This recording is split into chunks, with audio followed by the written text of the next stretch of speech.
오늘 그 시편 62편 1절 딱 처음에 보시면은 어떤 내용이 나오냐면 다윗의 시라고 나옵니다.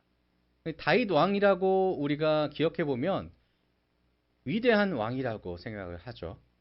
이스라엘에 있어서는 정말로 존경을 마다할 것이 없는 그런 왕입니다.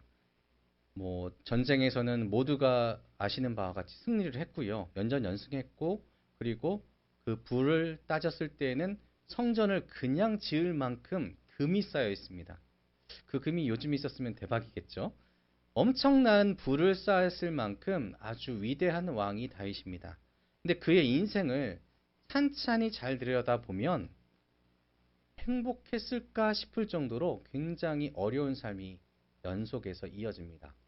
어렸을 때에는 좀 특출나니까 사울이 시기 질투하여 왕이 죽이려 한 사람이 바로 다윗이었습니다. 계속해서 쫓겨다녔죠. 때로는 미친 척도 했습니다. 또 이제 왕이 된 이후에는 그 부가, 그 강맹함이 오히려 그를 갉아먹었습니다. 그래서 자기가 어떤 우리아의 장군의 아내를 보고 반하여 그 아내를 취하기 위해 자신의 장군을 죽이는 죄까지 범했습니다. 그 결과로 인해서 자신의 자녀들이 어떻게 됐을까요? 태어난 아이가 죽게 됐고, 그리고 그 다음에 어떻게 됩니까? 자신의 사랑하는 아들에 의해서 쫓겨나고 쫓기는 상황이 됩니다. 오늘 시편의 배경을 보면은 압살롬이 반역을 하고 그 다윗을 죽이려고 쫓아다녔던 그때에 지었던 시라, 그렇게 여기는 학자들이 많이 있습니다. 그러니까 얼마나 지금 상황이 불편합니까? 불안하고요. 괴롭습니다. 근데 이 순간에 이 다윗이 고백한 고백이 무엇이냐면 바로 이것입니다. 내 영혼이 잠잠히 하나님만을 기다립니다. 아기들이 엄마의 품 안에서 있을 때에 울다가도 잠이 들죠. 그리고 어린아이들이 막 가지러지게 막 소리치다가도 엄마가 와서 토닥여주고 또 쓰다듬어주면 그 아이가 진정되는 모습을 볼 수가 있습니다. 그리고 환자들이 아주 유명하고 의술이 뛰어난 의사의 말을 들으면서 그 의사가 괜찮습니다 할 때 어떻습니까? 그 마음이 풀리죠. 아, 내가 괜찮구나. 안정을 찾습니다. 그와 같이 불안했던 마음, 경랑처럼 정말 흔들리는 감정, 어찌할 바 몰랐던 괴로움들이 하나님과 함께할 때의 기쁨이 된다는 것입니다. 그래서 오늘 말씀에서 다윗이 뭐라고요? 하나님 앞에서 잠잠하게 기다릴 것이다. 내 영혼이 잠잠히 하나님만을 기다리고 있습니다. 근데 이 잠잠하다라는 단어가 어떤 의미냐면 그 입을 열지 않는 것을 이야기합니다. 침묵을 이야기하는 거죠. 잠잠하다. 그러면 내 입에서 무언가 소리가 나오는 것을 의미하지 않습니다. 온전하게 상대방에게 집중하는 것. 그가 무엇을 말씀하는지를 듣기 위하여 기다리는 것이 바로 잠잠하다라는 것입니다. 무엇을 말씀하실까? 그래서 다윗이 지금과 같이 하나님 앞에서 잠잠하다라는 것은 내 감정대로 상대에게 다 쏟아내는 것이 아니라 주님의 뜻을 온전하게 받아들이기로 다짐하는 것입니다. 마음을 다해서 경청하고 순종할 각오가 되어 있다. 이것이 바로 하나님 앞에서 잠잠한 것입니다. 주님, 말씀하소서. 내가 주님의 말씀을 듣겠습니다. 이것이 바로 잠잠한 다윗의 모습, 그리고 성도가 주 앞에 잠잠한 모습입니다.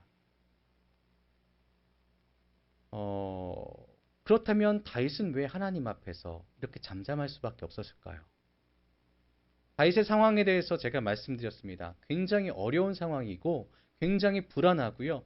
이 마음이 널뛰시 뛰는 그럴 수밖에 없는 상황이었는데 그가 왜 하나님 앞에서 잠잠할 수밖에 없었을까? 그것은 하나님께 구원이 나오기 때문입니다. 우리가 하나님 앞에 나아가는 그 이유는 내 삶의 구원이 하나님께로부터 나오기 때문이죠. 우리가 도움을 요청합니다. 하나님께. 그랬을 때 하나님께서는 너 요청해. 언제까지 하는가 지켜보자. 이런 분이 아니시라 하나님께서는 그 백성이, 택한 백성이 하나님 앞에 나와서 간절한 마음으로 주님, 내 모든 상황 아시죠? 내 모든 생각 아시죠? 내 모든 일 아시죠? 주님의 뜻을 기다립니다. 이렇게 요청했을 때 하나님은 그 자녀를 그냥 두시지 않는다는 것입니다. 그 요청을 들으시고 응답하시는 분이 우리가 믿는, 우리가 의지하는 하나님이십니다. 믿으시죠? 하나님께서 그 모든 상황에 구원하시는 이십니다. 그런데 우리에게 중요한 질문이 있습니다. 하나님을 여러분 찾고 계십니까? 우리의 일상 가운데 여러분 하나님을 찾고 계신가요? 보통 힘들 때 찾는다고 합니다. 그러면 다시 한번 묻습니다. 여러분은 지금 힘들고 어렵지 않으신가요? 대부분 힘들고 어려울 때 우리는 신앙적으로 하나님을 찾는다라고 이야기합니다. 그런데 여러분, 우리 지금 힘들고 어렵지 않으신가요? 우리가 평소에 힘들다고 어렵지 않다라고 느껴질 수가 있습니다. 하지만 우리는 사실 힘들지 않을 때가 없습니다. 왜냐하면 이 세상을 살아가는 과정은 우리의 믿음을 지켜나가는 영적 싸움이기 때문입니다. 전쟁은 우리가 태어났을 때 그 이전부터 시작되었고 우리가 태어난 이후에도 끊임없이 영적 전쟁은 진행되고 있습니다. 휴전을 했거나 아니면 정전을 했거나 종전을 했거나 그 어떤 것도 우리에게 해당되는 것이 아니라 지금 영적 전쟁은 진행 중이고 마귀는 여전히 여러분들을 어떻게 하면은 하나님과 멀어지게 할까? 얼마나 머리를 많이 쓰겠습니까? 얼마나 많이 노력하겠습니까? 그리고 지금도 이 자리에서 여러분을 공격하고 있습니다. 예배에 집중하지 않도록 하나님 말씀을 들리지 않게 하기 위해서 끊임없이 마귀는 노력합니다. 그럼 다시 한번 여러분께 여쭤봅니다. 여러분, 힘들지 않으세요? 우리는 우리 삶 가운데 마귀가 끊임없이 우리의 영혼을 흔들기 위해 노력하기에 우리의 영적으로 흔들릴 수밖에 없고 힘들 수밖에 없습니다. 우리 힘으로 버티려고 하면은 끊임없이 괴로울 수밖에 없습니다. 그런데 우리는 하나님을 찾지 않고 하나님께 나아가지 않습니다. 왜 그럴까요? 어느새 마귀가 이야기하는 것을 듣고 있기 때문이죠. 마귀는 계속해서 우리에게 이야기합니다. 너의 목소리를 키워라. 네 생각을 세워라. 그리고 세상의 방식대로 살아가거라. 이렇게 이야기합니다. 그러면 우리는 어떻게 될까요? 맨 처음에는 방어를 합니다. 나는 하나님의 말씀대로 살 거야. 내가 하나님의 뜻대로 살 거야. 라고 이야기합니다. 그런데 어느새에 그 귀에 들려지는 그 소리에 혹해서 내 목소리를 내게 되고 하나님 앞에 나가는 것을 거부한다는 것입니다. 그래서 우리가 하나님 앞에 잠잠하게 나가지 못하는 이유, 하나님 앞에 전적으로 순종합니다. 라고 고백하지 못하는 이유는 첫 번째는 우리 목소리를 내지 않는 그 고요하고 잠잠한 시간이 무섭기 때문입니다.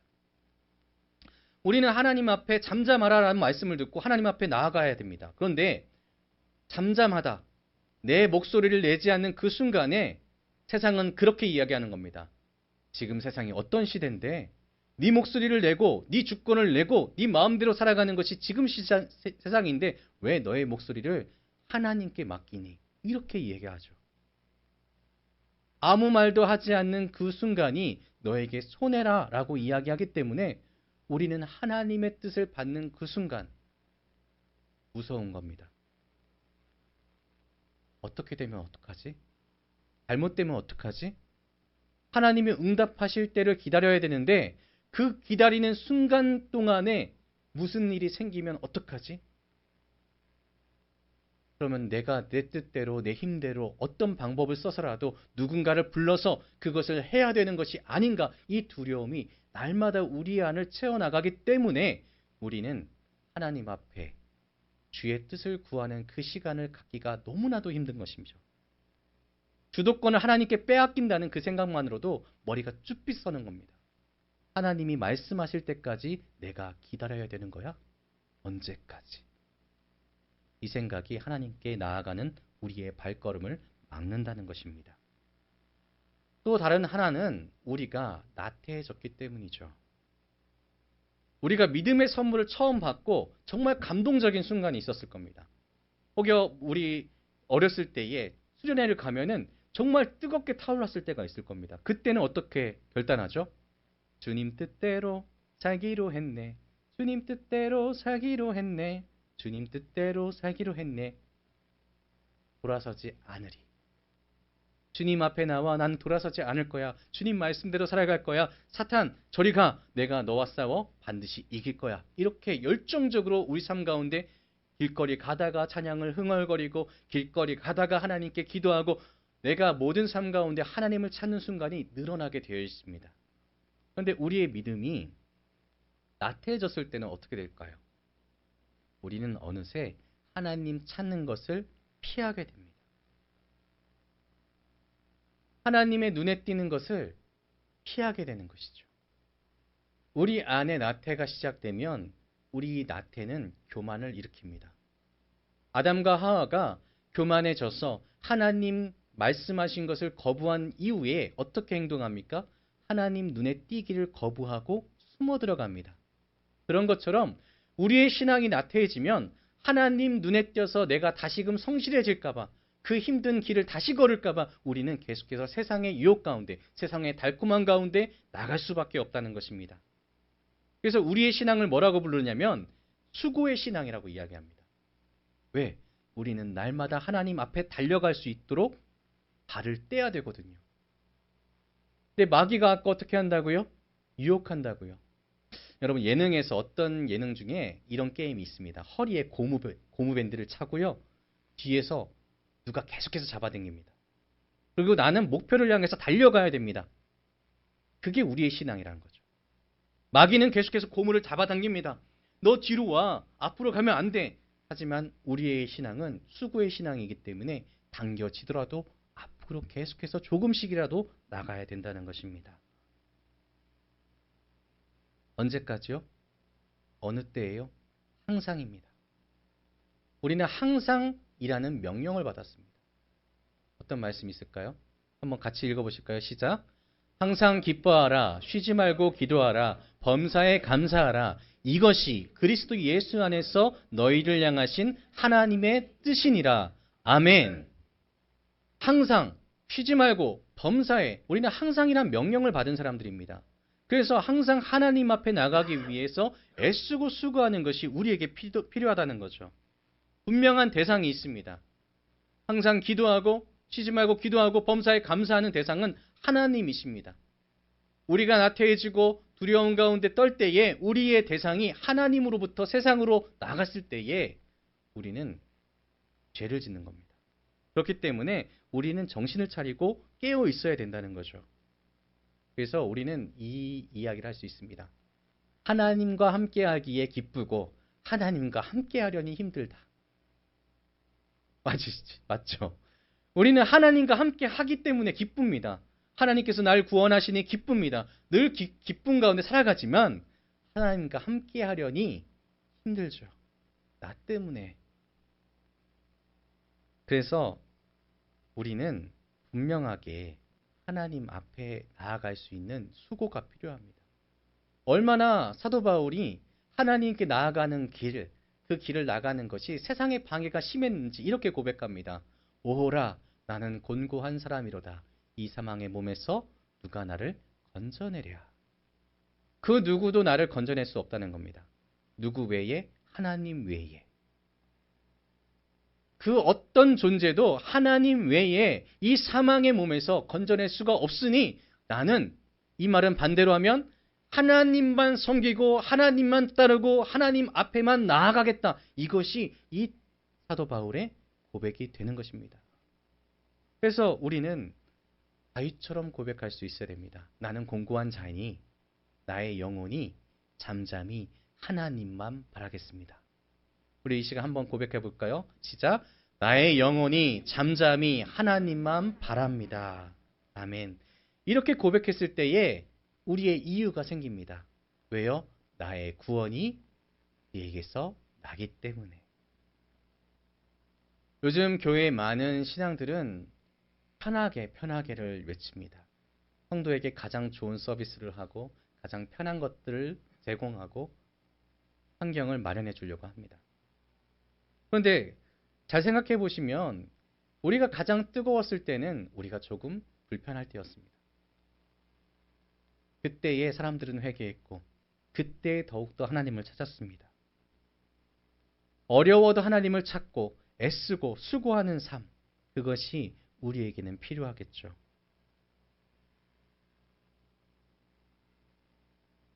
우리는 하루하루 살아가면서 하나님에 대한 생각을 할 때가 점점 줄어든다고 봅니다. 지금의 시대를 보면 교회 가운데 하나님을 기억하는 때를 점점 줄어들고 있다. 이렇게 판단을 합니다. 세상은 그만큼 강해졌고요. 세상은 그만큼 우리에게 유혹하는 것들이 많아졌습니다. 한번 질문해 보겠습니다. 나는 유튜브를 하루에 한 번도 보지 않는다. 아니면 미디어를 한 번도 보지 않는다. 없으시죠? 그러면은 우리 어른들이, 우리 청년 때는 잘 이해가 되지 않을 수도 있겠지만 80년대, 90년대 핸드폰이 인터넷 됐을까요? 안 됐을까요? 안 됐습니다. TV밖에 볼 게 없었어요. 그때에는 하나님께서 세우시는 교회의 문화들이 세상을 압도했습니다.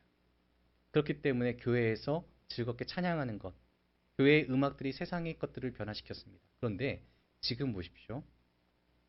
미디어 가운데에 우리가 빨려 들어가지 않으면 교회가 살아남을 수가 없다라고 이야기합니다. 놀랍게도 많은 학자들이 그렇게 이야기합니다. 미디어에 우리가 순종하지 않으면 교회가 무너질 것이다 라고 이야기합니다. 사실은 그렇지 않은데 말이죠. 교회가 하나님 말씀 가운데 온전하게 서 있으면 그 미디어가 우리를 따라오게 될 것입니다. 그 말은 무엇이냐면 우리가 그만큼 세상 가운데 더 큰 유혹과 더 큰 시련을 겪고 있다는 겁니다. 그런데 왜 우리는 하나님을 찾지 않는 것일까요? 그만큼 우리의 신앙이 무뎌졌다는 것입니다. 그래서 오늘 우리는 하나님께 다시금 다짐해야 됩니다. 하나님, 내 영혼이 잠잠히 하나님께만 나가길 원합니다. 내 구원은 하나님께만 있습니다. 나는 담대하게 세상과의 싸움을 이겨나가기 위해 하나님께 힘을 구합니다. 그러니 주님, 내게 힘을 주십시오. 이렇게 외치셨으면 좋겠습니다. 제가 이제 종종 사무실에서 새벽까지 있는 경우가 많아서 저희 와이프가 굉장히 싫어하는데 이제 새벽 한 2시, 3시, 4시쯤 되면은 아파트 딱 나가서 아파트를 딱 보면은 전등이 거의 다 꺼져 있습니다. 그 얘기는 모두가 잠들어 있다는 거죠. 그러면은 되게 조용해요. 차들도 이 앞에는 잘 안 다닙니다. 그래서 그 조용한 시간에 집에 가기 전에 예배당에 들어와서 잠깐 앉아 있습니다. 잠깐 잠잠하게. 그러면서 제가 하나님한테 물어보거든요. 하나님, 제가 잘하고 있나요? 하나님, 진짜 잘하고 있나요? 물어봅니다. 대답을 해주실까요? 안 해주실까요? 해주실 것 같죠? 안 해주세요. 즉각적으로 답이, 너 잘하고 있어. 임범아, 너 진짜 열심히 하고 있어. 안 해주십니다. 그냥 잠잠합니다. 아주 조용합니다. 그런데 그렇다고 해서 제가 실망을 하거나 불안하거나 괴롭거나 그렇지 않습니다. 왜냐하면 그 시간에 제 마음이 평온해지는 것을 느낍니다. 그리고 내 마음 가운데 그래, 나에게 이렇게 잠잠하고 고요하고 위로가 되는 시간을 주신 하나님께 감사합니다. 절로 들더라고요. 그래서 저는 그 새벽에 이 자리, 정영선 집사님 자리에 앉아 있거든요. 저 자리에 앉아서 조용하게 하나님을 찾는 시간을 되게 좋아합니다. 그리고 이제 집에를 가는 거죠. 그런데 이 기도의 응답이 안 오는 것이 아니라 저의 삶 가운데 하나님께서 응답해 주십니다. 그 새벽에 하나님께 저 잘하고 있습니까? 물어봤을 때에 저는 우리 함께 가는 교회의 성도님들 한 분 한 분이 주의 음성을 들으시고 또 삶 가운데 기쁨을 누리시고 그 삶이 변화되는 모습을 보면서 아, 주님께서 내게 응답해 주시는구나 이렇게 확신합니다. 여러분이 저의 응답이 되시기를 주님의 이름으로 축복합니다. 사랑하는 성도 여러분, 하나님께서 잠잠하고 고요한 시간을 여러분에게 명령하십니다. 나의 앞에 와서 잠잠하게 구하라. 하나님, 수고가 필요하고 연습이 필요한 시간이 있지만 내 앞에 와서 구하라 말씀하십니다. 그러면 여러분 어떻게 해야 되겠습니까? 우리의 시간을 하나님께 잠잠하게 드리시면 됩니다. 우리 목소리 내는 것이 아니라 우리 목소리를 하나님께 온전하게 맡겨드리면 됩니다. 그리고 우리 주권을 하나님께 고요하게 드려보시면 됩니다. 그러면 어떻게 될까요? 하나님께서 여러분의 삶 가운데 힘을 주실 것입니다. 승리할 수 있는 능력을 주실 것입니다. 그리고 여러분의 문제의 해결을 하나님께서 하실 것입니다. 그러니 마땅히 우리 모두는 하나님 앞에 나아가 주 앞에 잠잠히 하나님만 바라는 그런 신앙을 가졌으면 좋겠습니다. 오늘 예배가 끝나고 이제 삶의 예배 가운데 나아가실 겁니다. 그 삶의 예배 멈추지 않도록 끊임없이 주님을 찬양하고 주님께 이야기를 나눠보십시오. 길거리 가다가 좀 힘들면 하나님께 투정도 부려보십시오. 길거리 가다가 햇살이 너무 따뜻하고 또한 좋으면 하나님께 칭찬도 해보십시오. 하나님 감사합니다. 하나님 최고신데요. 이런 일상의 하나님 앞에 나아가는 여러분의 발걸음이 우리의 신앙을 지키고 여러분의 삶을 거룩함으로 나아가게 하실 것입니다. 기도하겠습니다.